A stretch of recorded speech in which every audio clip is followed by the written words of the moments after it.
Mabito nga sa dihang ang pari mohatag og absolusyon ngadto sa usa ka penitent, ngadto sa usa ka tawag ini naghimo sa pagbasol sa iyang mga sala, miduol ngadto sa iyang mga pari nya nangayo og pasaylo sa Dios pinaaga siya mga pari.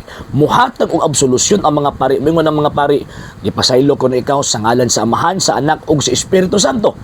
Ngano man tungod kay ang iyang otoridad instrumento lamang siya nga nagbitbit sa kaluoy o sa pagkamapasayloon sa Ginoong Dios nga iyang ihatag ngadto sa tao. Nahulog nga ang pari, madam, siya ang mouthpiece sa Dios. Mo ni San Pablo, di ba? 2 Corinto kapitulo 5. Sumala po ni San Pablo, ang pa niya, kay pinaagi ka namo nangaliyo po ang Ginoo nga atong Dios.